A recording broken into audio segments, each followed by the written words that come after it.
Chapter 10. They drove past more houses, some built, some under construction, all dynamically engineered and brilliantly architecturally designed. They drove past other parks, this time noticing roving packs of guests with guns, some bloody, some not. They drove past a magnificent skeletal stadium, its promise explicit in the scaffolding that enclosed the growing shell, all to the accompanying glowing descriptions of their guide, Mr. Cordial. Finally, at the very end of the settlement, across a long field crisscrossed by numerous fences, force fields and other barriers and sentry posts, there loomed the most impressive building yet. "Quite a building," said Machiko. "More a compound, don't you think?" suggested Attila when Machiko made this statement. "True, quite true." In truth, there were more buildings than one, all of different shapes and sizes, but all were connected numerously by catwalks and gondolas and tubings and what have you, making it look like some gigantic monadic hamster colony. Machiko could see people walking back and forth, and a great deal of vehicular activity as well. It looked like a lively and productive industry, peculiarly stuck in a series of interconnected contemporary cathedrals, glass and prismatic light, the occasional wisp of smoke stringing into the blue background of the sky. "Yes, there it is," said Mr. Cordial, gesturingly absently. "Naturally, we can't import the creatures we need for hunting purposes, so we grow and breed them there ourselves. A unique and still very experimental process, I might add, one that Mr. Evanston is watching over very carefully." He coughed. "Now, I'm sure both of you are tired and would like to make yourselves comfortable in your quarters before the other welcoming festivities our employer is preparing for you." He tapped on the partition between them and the driver, signalling him to pass the intersection where a turn swung into the service road of the genetic factory compound. "We're here," said Machiko. "But we're not going to get a look inside?" "I'm sure you most understand," said Cordial. "The activities inside these buildings are of a very sensitive and secretive nature. Now, I'm certain that Mr. Evanston will allow you a tour. In fact, he probably wants to take you himself. However, we can't just barge in without warning. I sincerely hope you understand." Attila said nothing. Machiko nodded her head. "All right," she said. But inside she still felt bothered.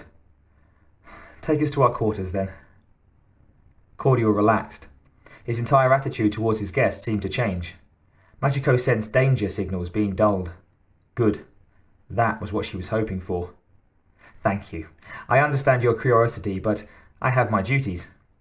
"Yes," said Machiko Noguchi, unmollified. Their bags and clothes and other belongings were waiting for them at their room. After all the luxury they'd experienced, the room itself was rather plain, one of 10 lining a nondescript corridor in a brown wrapper 2-level building. It was more like a barracks than a hotel, and while Attila seemed disappointed, Machiko was most emphatically not. "We're hired soldiers here, in a way. I think that's what Livermore Everson wants to remind us of." She sipped some tea Cordial had provided, looked out the window, and watched the limousinoid float away into the distance. The tea was iced, and it was exotic, rich and cold. It sluiced away some of the stardust that had lined her throat. "Okay, Till. Spill." The android was sitting in a chair, looking thoughtful. "I only heard a few words, but they were significant. I caught hunting trip, all dead but me, bugs," he cocked his head, "and other hunters. That's all?" "Yes." "Well, that's what we're here for, right? The bugs? But who brought the bugs?" "I believe you know what I'm thinking." "I've heard your stories about Ryushi, but surely. What do you think about that factory, Till?" Attila shrugged. "Makes sense to me. Manufacture your own lions and tigers and bears." "You think maybe Evanston was manufacturing bugs for hunting as well?" "Why would he bring you here to get rid of them?" "Hell, they're bugs. Something always goes wrong with bugs." "I don't know. Why would he want to play with those things when he really hasn't even got Hunter's World off the ground?" Mysteries, secrets. Machiko took a swallow of the slightly bitter tea, winked at her associate. "I like it. Put some spin on the game, eh?" "Makes me nervous." "Yes, well, it's a hell of a lot better than sitting behind some desk monitoring mining operations." No comment here. Machiko was about to ask him his opinion about the duck hunters in the park when there was a loud knocking at the door. Attila got up and opened it. Standing in the hallway were two tall, broad-shouldered men. Each gripped in his big hands a keg studded with micro-refrigeration nodes. "Hey now," bellowed one. "Welcome to Project Bug Spray.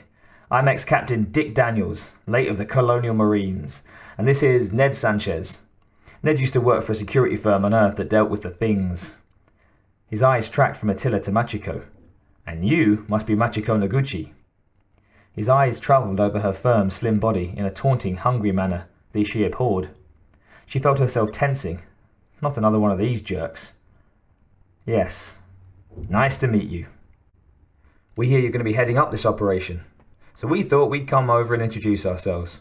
Kind of been sitting around on our thumbs since we got here, and it's nice to know there's some action on the way, now that you're here." All said through an overfamiliar leer. He had a musky, hair out of the undershirt presence, and an overbearing, muscular aura that seemed to say, "Let's get these formalities over with quick, and then slip between the sheets, babe." "Well, aren't you going to invite us in?" he boomed.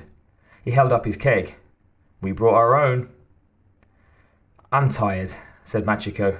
"I only have a minute." "That'll do." A big grin split the man's swarthy, Roman-nosed face, and he lumbered in, handing the keg to Attila and offering Machiko a large, firm handshake. He smelled of hair and beery lunch, but he had a natural power to him, reflected in the firm muscles and the self-confident gait. His blonde hair was tousled, but he was no spring chicken. He looked as though this guy had been in some heavy-duty scrapes and, from the scars on him, hadn't come out unbloodied. But unbowed? That was another story. "Got some mugs or something?" he asked. Attila went to find something. "Say, you're one solid woman. You'll have some beer with us, won't you?" "I'm drinking tea." "Oh, come on." He turned to Attila. "Get a brew for my new sweetheart, will you, guy?" He roared off at Attila. "We don't know what we're getting into here. Might as well party while we can, right, Angel Eyes?" With no warning, Daniel stepped over and put his big arm around Machiko's back. She could immediately smell that he'd been drinking beer before he'd arrived. Somehow his big hand wriggled down to her backside and squeezed her right buttock as though testing the ripeness of a melon. The buffoon was large, probably weighing over twice as much as Machiko, and probably figured he could get away with this kind of behaviour by sheer intimidation. Machiko barely thought about what she was doing. Her reaction was automatic. She pulled the hand away, grabbed his arm by the wrist, stepped away, and with a practiced ease, flipped Daniels over. He landed heavily on the floor. Machiko stepped on his face as she twisted his arm at a startling angle, just short of damage. "Next time I break it, chum. Understand?" "Jeez, I was just joking," objected Daniels. "You didn't answer my question." I understand. She let him go, and he got up. Sanchez's eyes twinkled, and there was a slight smile on his face. "I told you to cut that stuff out, Daniels." Yeah, said Daniels, getting up and dusting himself off. "Guess there's a reason you're going to be in charge." He grinned uneasily. "Can't really even say you're my type, but I'd park my butt behind your command any day. Nobody's gotten the better of Dick Daniels in a long time." A rollicking partier from the feel of him. "I'm not here for anyone's amusement, Daniels." "Cripes. Give me that beer, I'm sure I need it now." He took the proffered glass and downed a large gulp. Attila handed one to Sanchez as well. Keeping himself well away from Machiko, Daniels eyed Attila. "What? We got ourselves another teetotaler here?" "Not really," said Attila. Rather than getting into an android territory, potentially volatile if you weren't sure of your company, Attila took a beer. "I generally prefer to wait until dark." "Good move," said Dick. "A smarter asshole than yours truly. Here you go, Sanchez." "To the pretty powerful personality we've hitched up with. I feel sorry for the bugs." "If Miss Noguchi doesn't mind, I'd like to try some of the beer I noticed in the refrigerator. That's a local brew of some potency, I believe. And if I'm not entirely wrong, it's a nut brown ale." Machiko raised an eyebrow. "Good call, Mr. Sanchez. You know your beers, then?" "From porter to lager," said the man easily. "My favourite is bitter, at room temperature." "An Anglophile?" "Nope. Limey bastards are just as rotten as anybody. I just like their beer, that's all." Ned Sanchez was slender, younger than his companion, and certainly darker, though there were suggestions of grey threading through his long black hair, tied in a ponytail at the back of the head. He was friendly and relaxed, but there was a hard and remote core of reserve to the man, and an unreadable nature to his fierce, empty black eyes. Otherwise, he had a face like a Greek demigod, and his beauty was not lost upon someone even so jaded as Machiko. Sure, I don't know about room temperature. The tea is cold. I don't generally drink beer, but once in a while I enjoy something of quality. Sanchez shrugged. I'll live through the experience of a cold ale. A little hot outside anyway.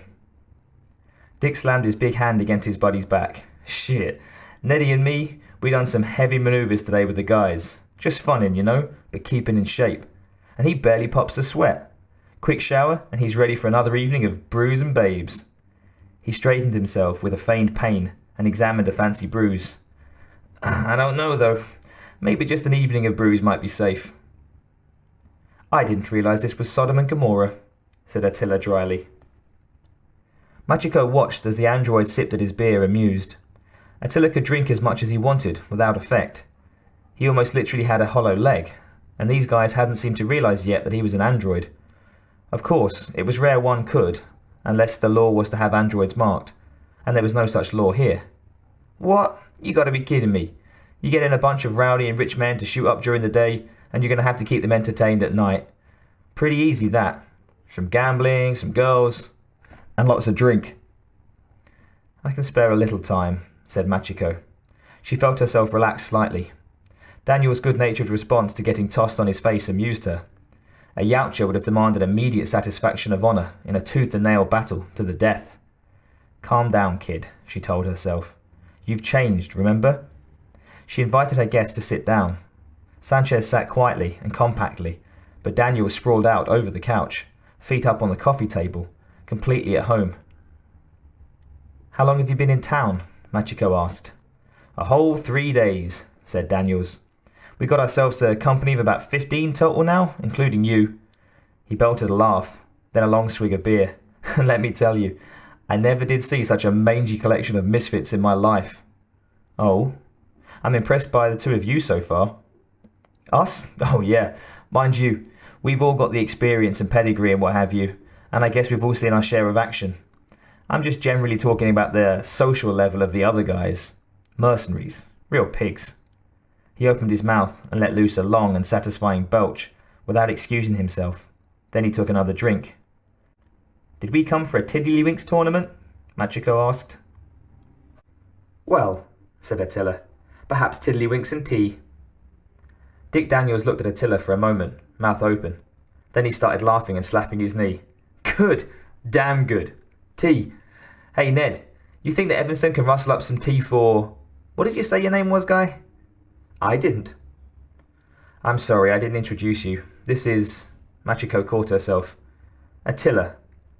Oscar Attila. My assistant and my personal secretary. Obviously not feeling like getting up again, Daniels essayed a brief salute.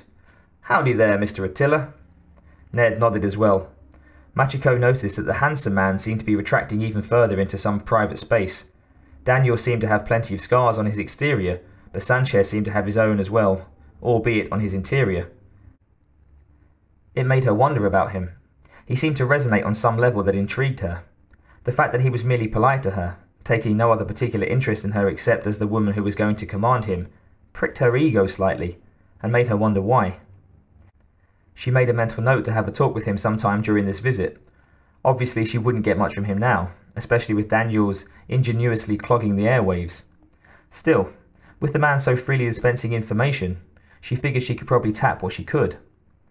And as always, men talked more when they had a bootful. You know, Dick, she said, smiling, I once knew a guy who reminded me of you. Oh, how so? Big, brave, strong, and obviously a man of the universe, as it were. I admired that man a lot. Daniels responded with a cocky grin and a pleased twinkle of the eye. The approval he'd so desperately wanted was his, offered on a satin pillow. One big difference. Double take. Oh? What? He drank a lot more beer, and a lot faster. He'd have had that beer done by now. Shit, said Daniels. I'm just sipping, to be polite.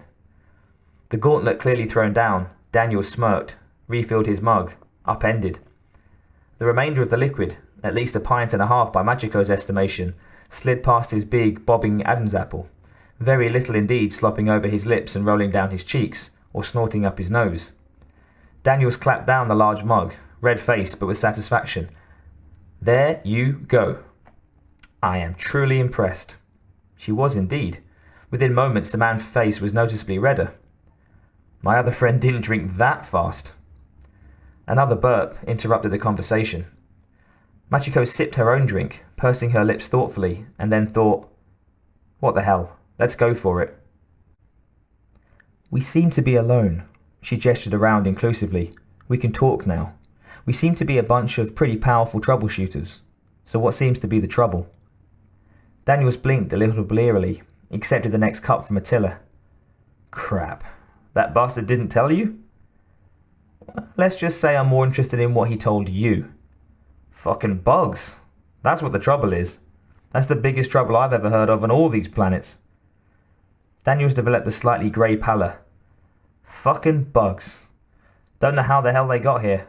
Only with bugs, you never do you? And that's the only trouble? Far as I know. Oh, shit. Well, there's the hunters. The rich assholes who think they know which end of the gun the bullet comes though or whatever out of.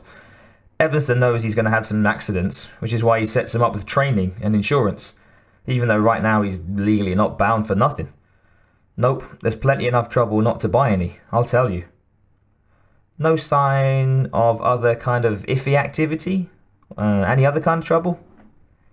Daniels, for the first time, looked concerned. Hey lady, aren't the bugs enough? Shit, I've been in all kinds of action, and bugs are the worst. But you're willing to face them again, said Machiko. For the money we're getting, and the treatment? Not really. The affable look was still gone, replaced by a startlingly sober expression, and one getting into a drunk. Look, this ain't just for the money. I guess the truth is, Evanston is offering me a home. A goddamn family. This pirate looked at 40 a long time ago, and it's about time to commit to a goddamn barstool. Hey, Ned. He elbowed his companion, his good nature again suffusing his face. Ned just shrugged. We all have our reasons. That's damned right, and I'd like to know if yours are any different. Evanston got me out of the company. Daniels raised his eyebrow. Really? The lug seemed honestly interested. Machiko found herself relaxing even more. I don't know about family. I don't know about home. What I do know is that this is better than pushing papers. Would you agree? There wasn't a fighting person who wouldn't agree with that. No reason that Machiko had to hide anything with these guys. Sure, said Daniels. But hell, I got my fighting experience in the Marines. And Ned here's been after the bugs all his life. Where'd you get your experience? Well, I'm a trained martial arts expert, and I did time in officers' school, and I dealt with the bugs on a planet called Ryushi, said Machiko. Daniel's mouth dropped. Damn, isn't that the planet where nearly everyone got wiped? Not this body. Daniel said nothing. He seemed to be trying to grope at something, like coughing up some other memory he had on the subject. He didn't seem to be successful, so he just took another chug of the beer instead. A flicker of interest grew in Ned Sanchez's eyes. There was a knock on the door. Hey, guys, we hear noise. What's going on in there? A party? The voice was thin, whiny, and annoying. Daniel slapped his face. Jeez, it's Lou McCracken. He can smell fun a kilometre away, and then he comes to ruin it for everybody. Don't let him in, Miss Noguchi. Is he one of the troubleshooters? Yep, and if there's no trouble, he'll attract it. Then I should meet him. She told Attila to open the door. A tall, gangly man came in with a big wide smile and a long nose. He had a shorter, curly-haired Neapolitan sort of him, who already had a bulb of beer in his hand. Introductions were made. McCracken's friend's name was Mishka Marino. Glad to meet you, said Machiko. Would you like a beer? No, I don't drink, said McCracken, eyes shining with a kind of goofy glee. Give Marino something, though. He drinks. Only with one hand, Lou. That's so we can grab the guys and the gals. Right, Marino? Better watch out, Miss Noguchi. You're his type.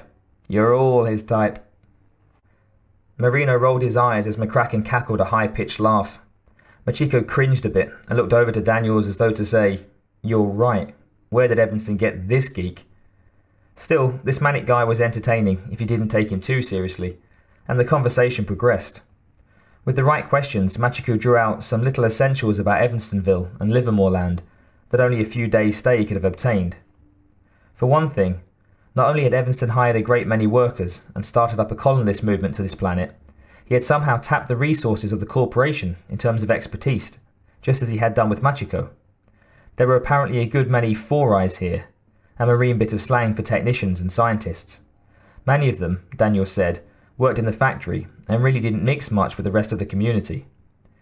Machiko tried to milk them for more information about the factory, but came up totally dry. These guys hadn't even gotten close to the thing, nor were they particularly interested in doing so. They were obviously thrilled with their jobs, not so much because of the bugs, who obtained the unhealthy respect they deserved, but because of the environment here and the perks involved. They talked about the other people who'd been selected.